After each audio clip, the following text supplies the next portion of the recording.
মানুষকে মার্কেট করতে হবে। আমরা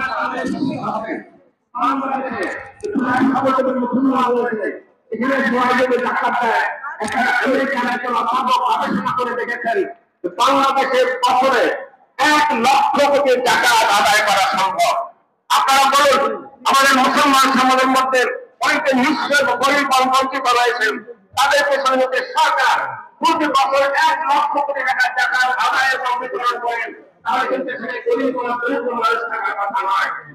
আমরা প্রত্যেক মুসলমানকে যারা কর্তব্য পালন করতে হবে, বা শুধু ব্যক্তিগতভাবে জাকাত দিতে হবে, সমষ্টির উদ্যোগে, মসজিদের উদ্যোগে, প্রতিষ্ঠানের উদ্যোগে জাকাত ব্যবস্থাপনা করে দারিদ্র দূর করে আমাদেরকে উদ্যোগ গ্রহণ করতে হবে। এটা হচ্ছে পটুয়াখালীর সবচেয়ে বরিশাল বিভাগের ভিতরে সবথেকে বড় ওয়াজ মাহফিল ডক্টর মিজানুর রহমান আজহারীর মাহফিল। তো দেখেন হাজার হাজার হাজার না লক্ষ লক্ষ মানুষের ঢল এই ডক্টর মিজানুর রহমান আজহারীর মাহফিলে, লক্ষ লক্ষ মানুষের সমাগম। তো আমরা এখন দেখাচ্ছি আপনাদেরকে যে মানুষ দেবে একটু দেখেন যে মানুষ কত হাজার হাজার লক্ষ লক্ষ মানুষ, এই মানুষ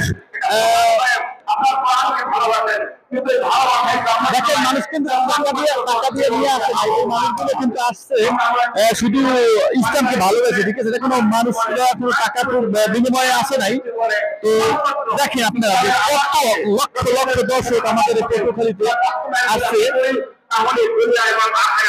এটা হলো পটুয়াখালী ঝাউতলা, দেখেন কত লক্ষ লক্ষ মানুষ। যদি আপনাদেরকে আমরা দেখাই যে আমি হয়তো দেখাইতে পারতেছি না, আমি তো ভিতরে যাইতে পারতেছি না। সম্মানিত শুধু মোবারকবাদ জানাচ্ছি আমাদের আজকের মেহমান জনাব ডক্টর মোহাম্মদ আইয়ুব মিয়াকে।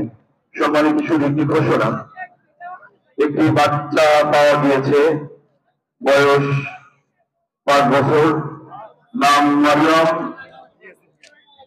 বাবার নাম আব্দুল জলিল। মঞ্চে ঘিরে আছে, যার সন্তান মেহরবানি করে মঞ্চের কাছ থেকে নিয়ে যাবেন।